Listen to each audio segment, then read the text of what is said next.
Sentire Media. Hello everyone, you're listening to A History of Italy.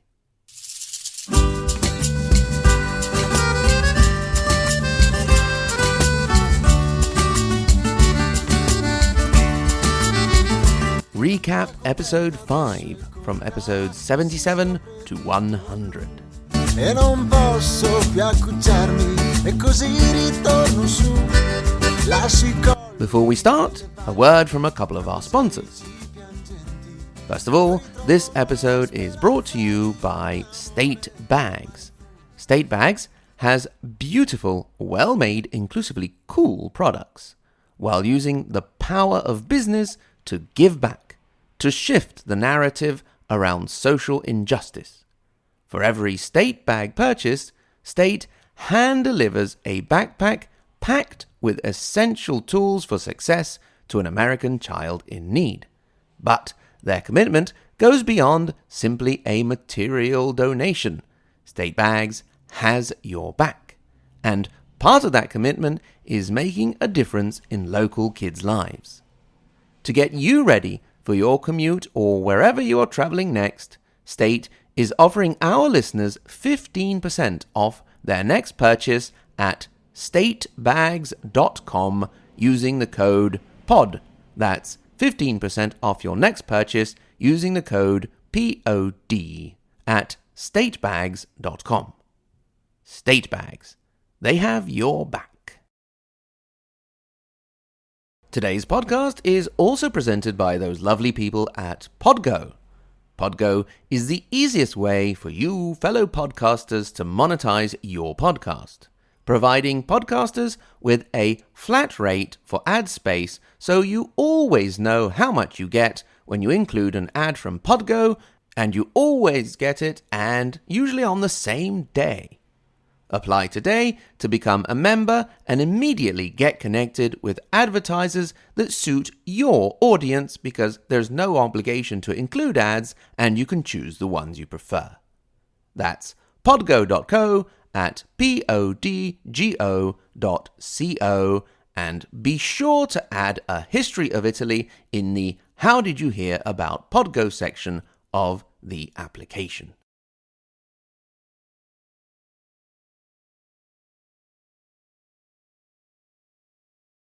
So, here we are at the 5th recap episode.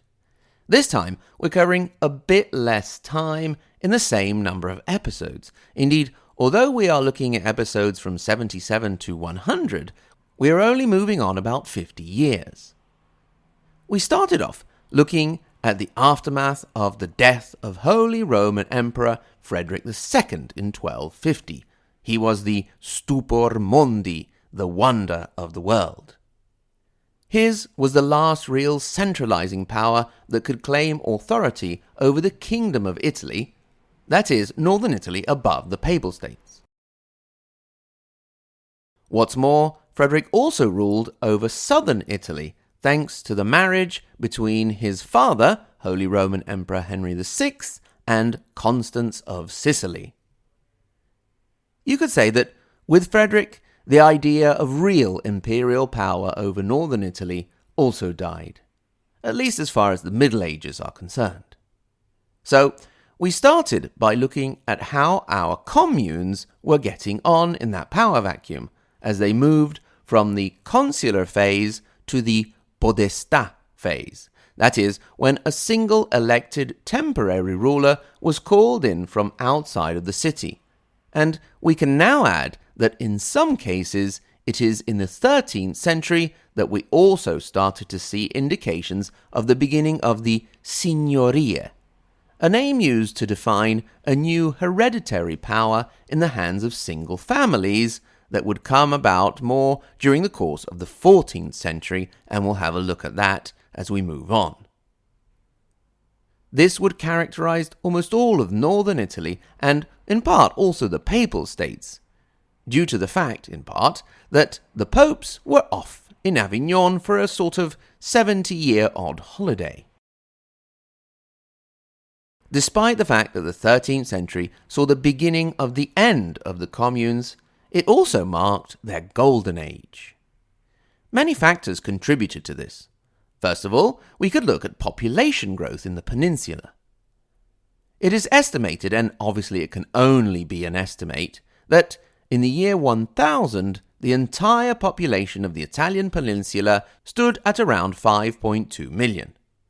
150 years later, in 1150, it saw an increase of 40% to around 7.3 million, and finally, at the end of our 13th century in 1300, the population reached around 12.5 million, an increase of 70%. The interesting figure here, however, is the population of Italy at the end of the 13th century compared to the rest of Europe. Indeed, Italy made up around 18% of the total European population, which means that almost 1 in 5 people alive in this part of the late Middle Ages lived in Italy. So, there were more people around heading into the cities, taking up professions, and trying their luck in trade.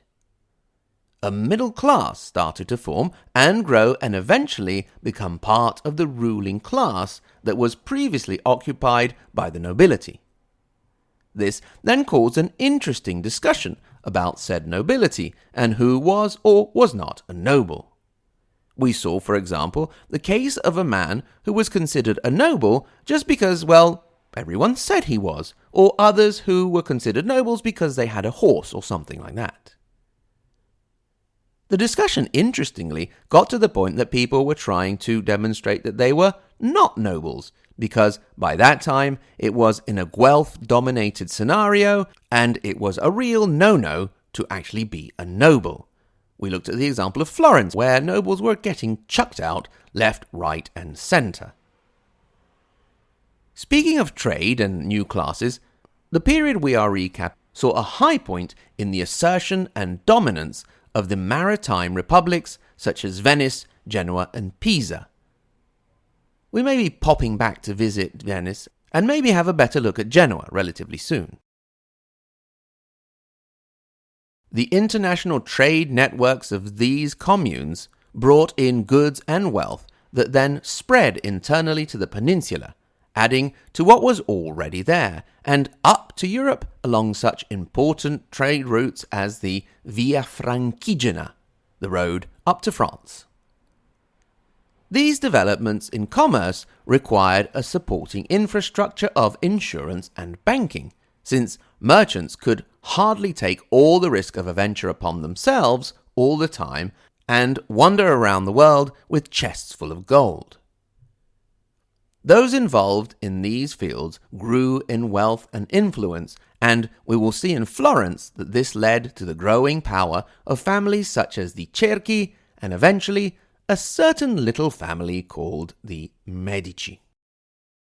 Trade, as well as mentioning Venice and Genoa, brought us to do a couple of episodes on the famous Venetian explorer Marco Polo, who was not really the first European to head off to China, but he was the first to travel so extensively and so far, and also actually become a part of the administration of the expanding Mongol Empire of the Khans. He then came home to play a more active role in Italian politics with his participation in the Battle of Curzola in 1298, in which his native Venice was defeated by Genoa, and in which Marco Polo was captured and then, while in prison, found his writing buddy for his book Il Milione. The mention of the Battle of Curzola brings us to consideration that all this growth in wealth and influence of the Italian cities did not in any way mean that they were working in harmony and everybody loved each other and there was no fighting. One bone of contention, for example, in the internal cities in particular, was the influence of each of them over the surrounding contado, the farmable countryside which supplied the cities with the food they needed to support their growing populations. As cities grew, they would need to control more and more of the surrounding areas, inevitably coming into contact with neighboring cities who were also looking to expand their influence over the contado, and that was definitely not a recipe for peaceful cohabitation. Heading back out to the coast, and Genoa and Venice, for example, the two great maritime republics, towards the end of the 13th century, managed to reach a balance and a truce. This was good news for both, but particularly for Genoa, who on their side, the western side of the peninsula, also had to deal with Pisa. The Genoese had dealt the Pisans a great defeat at the Battle of Meloria in 1284, but it had not been a mortal blow. Pisa still held influence, for example, over the island of Sardinia. At this time, the island was still divided into its four giudicati, the judicates of Torres, Gallura, Arborea, and Calari. But the influence of powers such as Aragon, Pisa, and Genoa was growing, signifying a coming end to the giudicati. It is in this context that we can insert the story of King Enzo, one of the sons of Frederick II. The title of king he held was tenuous at best, if not totally made up, because Sardinia had 4 judges but no single king. Emperor Frederick had decided to give the title to his son after marrying him off to a widow of one of the 4 judges. What's more, the marriage was a failure and ended up being annulled. The title, however, stuck thanks also to the propaganda of the northern commune of Bologna. Indeed, it was during the Battle of Fossalto between the anti-imperial Bologna and the pro-imperial Modena that Enzo was taken prisoner and ended up spending the rest of his days in Bologna, possibly or not impregnating a local girl and giving rise to one of the leading families of the city, the Bentivoglio. This was a source of great pride for the city, so they were particularly annoyed when 75 years later it would be overshadowed by a bucket. Yes, that's right, and we'll get there in just a couple of episodes. That takes care of one of Frederick II's sons, but there were another 2, that is Conrad and Manfredi. The idea was that Conrad would be the emperor, ruling over all of the empire, while Manfredi would be his representative in the kingdom of Sicily. Inevitably, a rift grew between the 2 brothers, but before it could get really ugly, Conrad died in 1254, and in the subsequent power vacuum, due to the fact also that Conrad's son Conradin was not only very young, but also rumoured dead, Manfredi went ahead and declared himself king of the kingdom of Sicily. Things went quite well for him for a while, and he actually managed to extend some form of influence over much of Italy. Many Ghibelline cities, you'll remember that the Ghibellines were the pro-imperial faction in the north, declared for him, and when the Tuscan Ghibellines defeated the Tuscan Guelphs in the Battle of Montaperti in 1260, Tuscany also fell under Manfredi's influence. However, there was always one force that had to be reckoned with for any single growing power in the peninsula, and that was the papacy. In this particular case, to the traditional suspicion of the papacy for any force that would eventually encroach on the territory of the papal states, we add a particular hate that the papacy had for the Hohenstaufen dynasty. They really had it out for them. They did not like them at all. The popes were hell-bent, pun intended, on eradicating the family from the face of the earth. So it was that Charles of Anjou was called in, and it was he who defeated and killed Manfredi at the Battle of Benevento in 1266. The last of the Staufen, Conradin, was then killed at the Battle of Tagliacozzo 2 years later in 1268, and Charles was now in charge of the Kingdom of Sicily. Before we remember how he did, a last word from one of our sponsors. Now, the stress of the American election may be over, perhaps, maybe, possibly, but there's always something to worry about. So why not take a moment occasionally to relax a bit? And you lucky lot in America could do so with Wild CBD. Indeed, this episode is presented by Wild CBD, who produces the best tasting edibles on the market, using real fruit and all natural flavoring, with flavors inspired by the Pacific Northwest. I'm not sure exactly what that means, but it does sound good. High quality ingredients, real fruit, and consistent dosing. Wild has become one of the leading cannabis edible products in the country. Wild's new CBD line currently offers real fruit-infused gummies in blackberry, huckleberry, like Huckleberry Hound, but nothing to do with dogs, luckily, lemon and raspberry, and CBD-infused sparkling water in raspberry, lemon, blackberry, and blood orange. Each gummy is dosed with 25 milligrams of CBD and can be purchased in a bottle of 10 or 20. Wild CBD is offering our listeners a gigantic 30% off their next purchase from wildcbd.com by using the code POD. That's code POD for 30% off your next purchase, and that's wild with a Y. Wild CBD products are intended only for use by individuals aged 18 and older. So you young children who are big fans of A History of Italy, you're not allowed, don't buy it.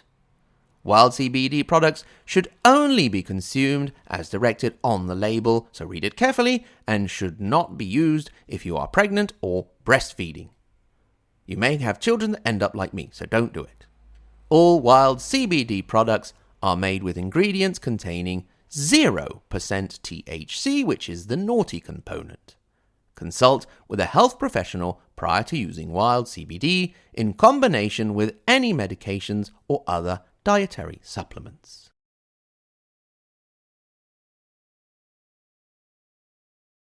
So, Charles of Anjou was in charge of the Kingdom of Sicily, becoming Charles I.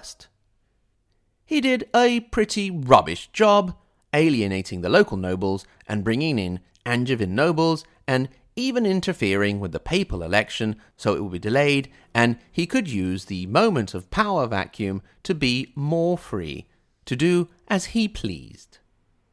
Things came to a head in Palermo when the rebellion of the Sicilian Vespers started a rebellion that saw many French on the island of Sicily killed and led to a war that would not see a definitive end for 20 years, if not 60, considering how things continued. The Sicilian rebels knew they could not withstand Charles indefinitely and called in Peter III of Aragon, who was married to Constance, the daughter of King Manfredi. Peter gladly came along and was crowned King of Sicily by the Sicilian Parliament. The rebellion of the Vespers turned into the War of the Vespers and was continued by the heirs of the protagonists. Indeed, in 1285, Peter of Aragon and Charles of Anjou both died, along with the sitting pope. Charles was succeeded by his son Charles, who became the second, and Peter, as far as Sicily went, by his second son James. Hostilities saw a temporary halt with the Peace of Anagni in 1295, mainly because James's older brother had died, making him King of Aragon and more interested in securing his holdings there than Sicily, which he was now willing to cede to the new Charles. However, James's younger brother, Frederick, who took James's place as King of Sicily, was having none of it and continued the fight. So it was that in 1302, the Peace of Caltabellotta saw a definitive division of what came to be known as the Kingdom of Sicily, which was now only the island of Sicily, and the Kingdom of Naples, which was all of southern Italy south of the Papal States, excluding Sicily. Now, at the time, that was called the Kingdom of Sicily, and the actual Kingdom of Sicily was called Trinacria, but forget about that. The top bit was the Kingdom of Naples, and the bottom bit was the Kingdom of Sicily. Frederick, however, was not content with just ruling over his new kingdom, and continued to nurture dreams of reuniting the whole kingdom, while in 1308 the Kingdom of Naples passed from Charles II to Robert, and through the descent of Holy Roman Emperor Henry VII in 1310, which Frederick tried and failed to take advantage of. Things dragged on without much of a real effect except for sucking up resources, all the way to the death of Frederick in 1336, and even beyond that with his son Peter II until his death in 1342, but that's going quite far ahead. We then turned our attention to our beloved communes again to see the first signs of their demise, with powerful noble figures such as Ezzelino da Romano in the northeast, extending his influence over many northern cities. The issue was that the communes could not maintain the economy and infrastructure necessary for their growing needs, while also being constantly divided by factional fighting. In episode 89, we decided to look at an example of 13th century communal politics in Pisa with Ugolino della Gherardesca, made famous in Dante Alighieri's Inferno for having been closed up in a tower and then supposedly having eaten members of his family, although that seems to be more a desire for gruesome details than actually what Dante meant. In any case, we traced Ugolino della Gherardesca's early career helping out the expansion of a branch of the Visconti family in Sardinia, before coming back to his native Pisa to a position of power as Pisa struggled against its neighbours, and then losing it all and being imprisoned in a tower where he died a horrible death from starvation. We then spent a few episodes looking at the controversial papacy of Boniface VIII, and his struggles against loads of different people basically, and factions in communes, and his organising the first Jubilee before succumbing in the fight with the French king Philip the Fair. The popes then got a change of scenery when Clement V, elected in 1305, moved the papacy to Avignon, where it stayed under control of the French kings for over 70 years. We also then stopped to get a better look at the descent of Holy Roman Emperor Henry VII, Henry of Luxembourg, who ended up not really having a lasting effect, although he did provoke quite a few wasps' nests, provoking, as we have seen, the whole Naples versus Sicily question, and, as we will see, opening up the issue of the signoria for everyone to see how things were changing. The names we have mentioned, Boniface VIII, Henry VII, Ugolino della Gherardesca, are all connected to our good old Dante Alighieri. We followed him from his youth when he met his love and muse Beatrice when they were children, who was the inspiration of his first important work, Vita Nuova. We saw how he was a forerunner in the dolce stil nuovo, a style of writing that used the vernacular Italian language rather than the more widespread Latin, and spoke of platonic love for angelic female figures. So no naughtiness going around there.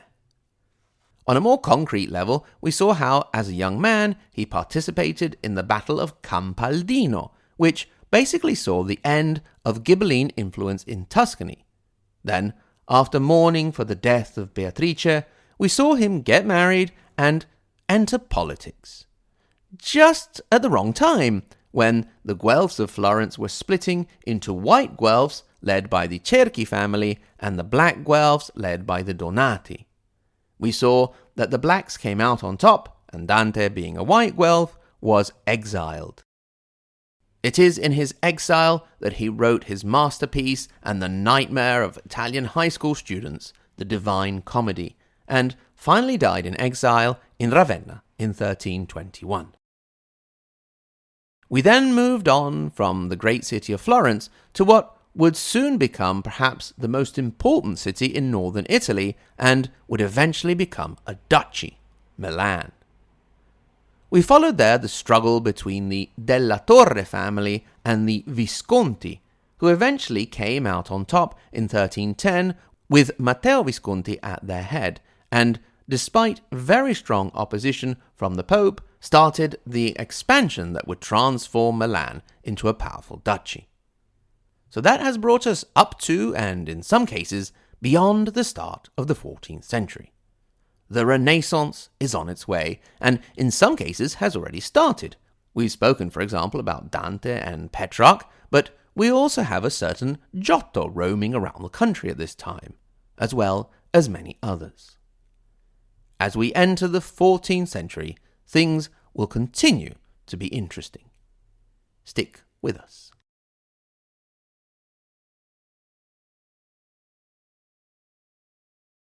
Thanks very much to everyone for listening. Thanks in particular to my lovely Patreon supporters, starting with the second part of the Margherita Hack and Galileo Galilei level, Marxist-Leninist Sicilian, Mike M, Neville, Paradise, Patrizia K, Peter W, Renee B, Roberta D, Rodney N, the Question Master, Rudy F, Sam, Scott L, Shelby, and Stephen, and of course the tippy-top Maria Montessori and Dante Alighieri level Paolo, Lisa K, JW, Andrew M, Brandon S, Maxime, David, and Sen. Thank you, one and all. Remember, if you so wish, you can get in touch. hello@ahistoryofitaly.com. At the same URL, you can click through to our social media. We're on Twitter and Facebook. Or you can go to our support page where you can become a Patreon supporter and have access to extra content, or you can donate via PayPal, or if you so wish, you can buy a copy of the book, The K-Rock Chelsea Hotel, about the Chelsea Hotel in New York, which has not much to do with Italian history, but it is written by me to also help support the podcast. Thanks again to everyone for listening, and until next time, arrivederci.